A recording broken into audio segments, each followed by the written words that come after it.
Assalamualaikum warahmatullahi wabarakatuh. Jumpa kembali dengan saya Bung Warta. Kembali kita akan berbagi informasi seputar kewartawanan atau jurnalis. Untuk kali ini saya ingin ulas tentang boleh tidak wartawan mengcopy paste berita orang lain. Oke? Tapi sebelum kita lanjutkan, ngopi dulu ya. Ngopi dulu dan jangan lupa itu di subscribe dan di share sebanyak-banyaknya agar semakin banyak orang yang tahu apa itu jurnalistik. Oke, Bung Warta ngopi dulu.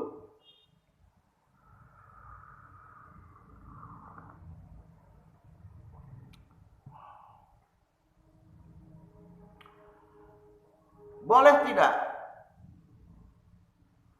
wartawan mengcopy paste berita orang lain?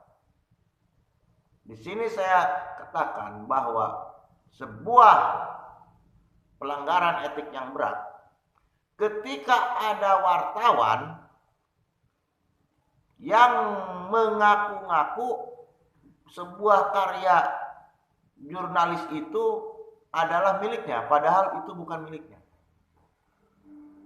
Ini sama dengan copy paste tadi. Copy paste itu kan karya orang kemudian ditempelin menjadi berita dia dan diganti penulisnya menjadi nama dia. Ini adalah plagiat.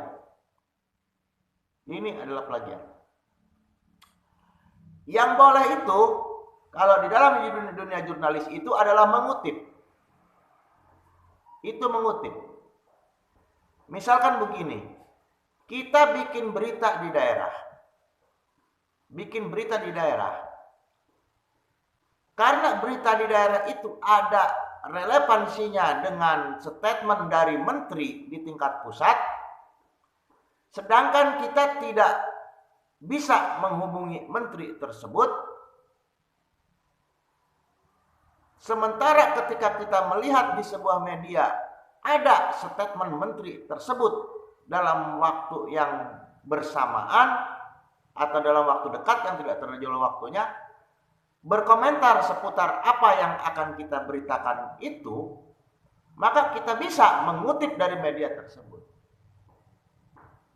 Nanti dalam keterangan tulisannya kita akan sebutkan sebagaimana dikutip dari media A di Jakarta bahwa Menteri A mengatakan bla bla bla bla bla. Jadi kita bisa kutip dari media lain. Artinya mengutip. Mengutip itu kan hanya sebagian, mengutip. Tapi kalau kemudian ada berita dari media lain kita kopas, kemudian kita tempel tanpa ada keterangan bahwa itu berasal dari media lain, sebagian dari karya tulisannya, maka ini lebih parah lagi. Nantinya seakan-akan kita yang tidak ketemu dengan narasumber, seakan-akan kita mewawancari narasumber, padahal bukan kita yang mewawancari narasumber. Ini juga pelanggaran. Itu juga pelanggaran. Seakan-akan kita sudah memenuhi narasumber, padahal kita tidak memenuhi narasumber. Karena yang menerima narasumber wartawan lain atau orang lain di Jakarta yang bukan media kita. Kemudian ada lagi terkait dengan press release. Wartawan sering menerima press release. Press release ini kan biasanya diberikan oleh humas, baik itu oleh humas pemerintahan maupun humas swasta maupun humas organisasi. Biasanya mengirim rilis, jadi sudah berupa rilis. Ada yang rilisnya itu masih hanya rilis pernyataan saja, atau kadang bahkan ada rilisnya yang sudah menjadi sebuah berita. Nah, di zaman yang sudah canggih ini, biasanya kan rilis itu dikirimkan via email, terkadang juga via medsos, di-share via medsos. Nah, bagaimana kedudukan dari rilis ini? Ketika rilis ini sifatnya promo atau sosialisasi kegiatan dia, artinya tidak menyudutkan atau tidak mempersoalkan pihak lain, atau kalau dalam media biasanya disebutnya berita positif atau berita upacara gitu disebutnya kalau di media. Itu tidak apa-apa. Tidak apa-apa kita langsung perbaiki rilis tersebut, kita jadikan sebuah berita. Tapi kalau rilis sebuah press rilis atau rilis dari humas dari siapapun berupa rilis, tapi kaitannya isi rilisnya itu dalam tanda petik menyerang, mengkritisi, menuding, atau menyebut-nyebut pihak lain, maka rilis ini adalah barang mentah.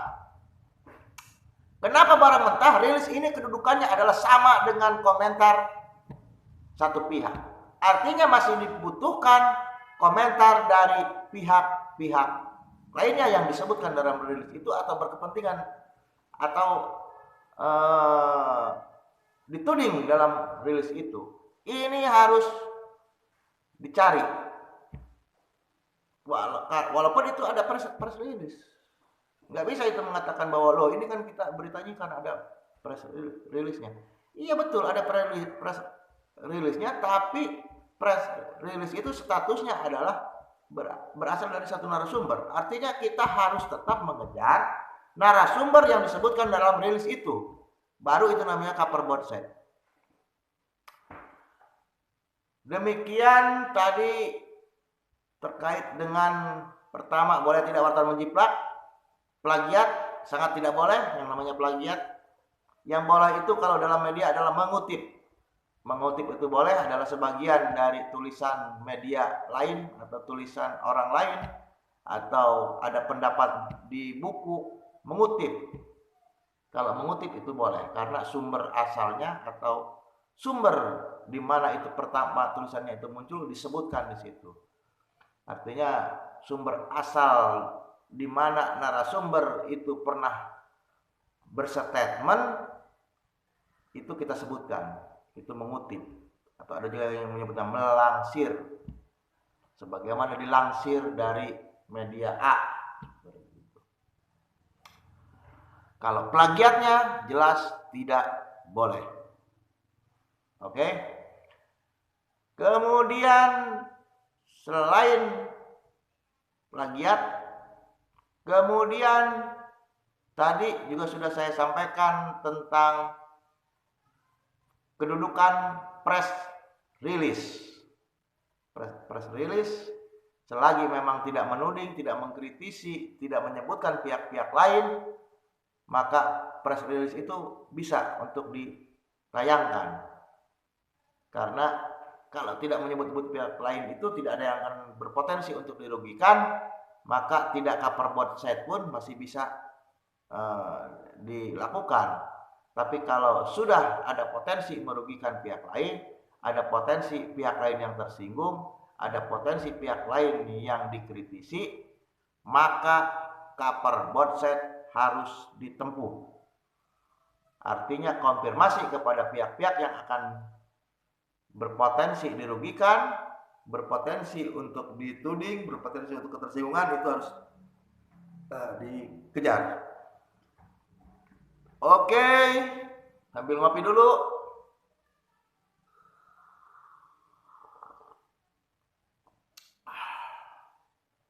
Kopinya ini kental. Kopinya kental. Memang bukan kopi asli, tapi ya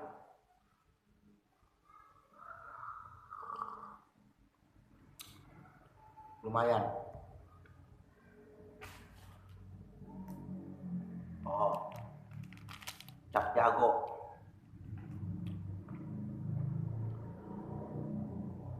Oke, selanjutnya nanti di sesi selanjutnya kita akan terus gali terkait dengan pengetahuan seputar kewartawanan. Oke, untuk unggahan kali ini saya kira sudah cukup terkait dengan boleh tidak itu menjiplak, plagiat, atau bagaimana menyikapi tentang kedudukan itu press release dari Humas. Oke, assalamualaikum warahmatullahi wabarakatuh. Semangat, Jos.